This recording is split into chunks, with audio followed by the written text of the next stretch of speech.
Hello and welcome back to the Fantasy Playmakers. We've got another wide receiver signing. It's being reported that DJ Chark is signing a 1-year, $10 million contract with the Detroit Lions.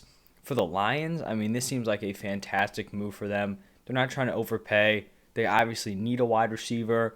Last year was basically a one-man show with Amon-Ra. Obviously, you've got some other guys there, like Josh Reynolds. I think they just re-upped for, I think it was like 2 years, $6 million, something like that. But DJ Chark gets to go on a 1-year deal, kind of a prove-it opportunity, because when he's at his peak, DJ Chark is a fantastic wide receiver. In his second year, 2019, he went for 1,008 yards and 8 touchdowns in 15 games. So he's eclipsed that 1,000-yard mark, and it looked like he was going to be an absolute stud moving forward. Then in 2020, 13 games, that team was terrible, caught 53 passes for 706 yards and 5 touchdowns. Then didn't do a ton in his first 4 games last year. Then I believe he was out for the season with what I think was a broken ankle.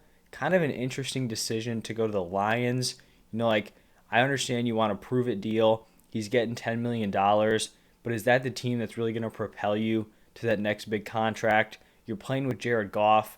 It's not like they have zero weapons there. They have Amon-Ra, like I mentioned, who can definitely do more of the kind of up-close stuff that doesn't really rely a ton on the quarterback. You've also got Hawkinson, Swift there. So we'll see, how he kind of integrates here.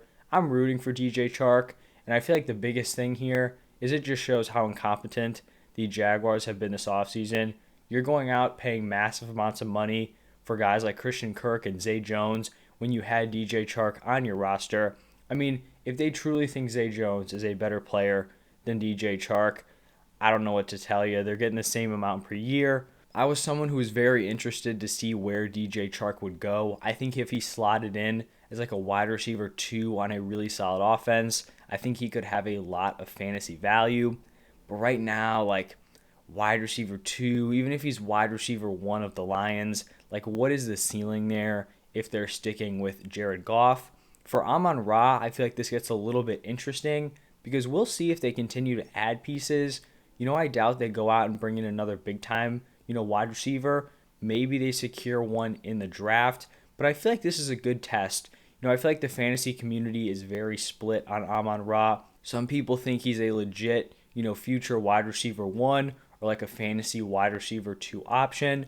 Others think he just kind of broke out towards the end of the year, because all the other weapons went down. Hawkinson was injured, Swift was injured.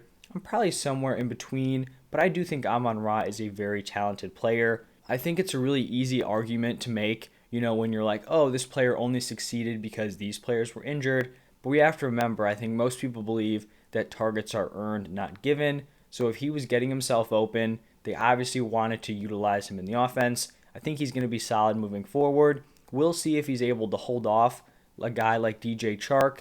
If Amon-Ra can still remain the wide receiver 1, I feel like that's going to tell us a lot. Not saying like DJ Chark is some absolute stud, but he's a competent NFL wide receiver. He's proven he could be a wide receiver 1, at least in 2019.